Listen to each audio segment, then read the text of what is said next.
Umaasa nga ang SBP na magagamit na itong si Justin Brownlee sa Gilas Pilipinas, lalong-lalo na next month ay magsisimula na ang FIBA Asia Cup qualifiers at kailangan nga natin ng solid na lineup at kailangan na talaga ang serbisyo ni Justin Brownlee.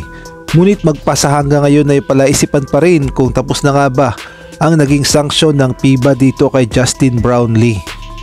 Ayon kasi kay Ma'am Erica D, ang Executive Director ng SBP, posible daw na bumalik na si Justin Brownlee sa February 8. At meron din palang kaparehong kaso itong si Justin Brownlee dahil meron ngang 3 players na kapareho sa nangyari kay Justin Brownlee na nagkaroon ng problema sa substance na kanilang ginagamit for medication.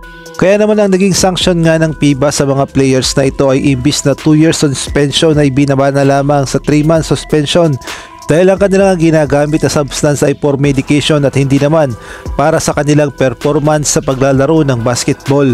Kaya naman umaasa ang SBP na sana ganoon din na maging kapalaran ni Justin Brownlee na maibaba na lamang sa 3 months ang kanyang suspension at sana daw ay makabalik na sa February 8 dahil simula pa lang nung hindi nakapaglaro si Justin Brownlee sa Commissioner's Cup ay nagsilbi na pala yun na sanction kay Justin Brownlee. Kaya naman kung bibilangin nung nakaraang taon tapos ngayong buwan sa February, lalabas na 3 months na at tapos na ang dapat na suspension kay Justin Brownlee at sa February 8 ay posibleng makabalik na nga siya sa Pilipinas. At kung sakali naman na hindi pa rin talaga payagan ng FIBA itong si Justin Brownlee na maglaro sa Gilas Pilipinas, well, marami pa namang option ng SBP. Kagaya na lamang ng import ng SMB ngayon na si Benny Boatwright na napakaganda ng ipinapakitang performance at batang bata pa ito, 27 years old at marami pa siyang magagawa kung sakasakaling gagawin siyang naturalized player ng Gilas Pilipinas.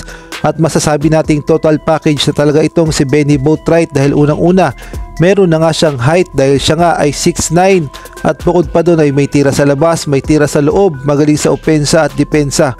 Kumbaga complete package na nga ito at fit na fit talaga as naturalized player ng Gilas Pilipinas. At bukod nga kay Benny Boatwright ay meron pa ngang mas bata at mas fit pa sa Gilas Pilipinas. Ang import ng Magnolia walang iba kundi itong si Taylor Bay.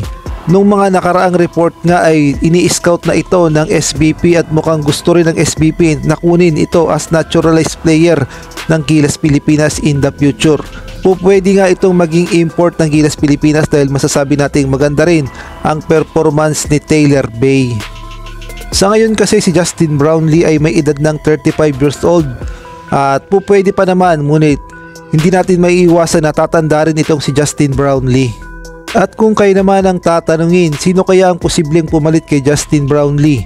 Si Taylor Bay o si Benny Boatwright? Maaari kayong mag-comment dyan sa baba.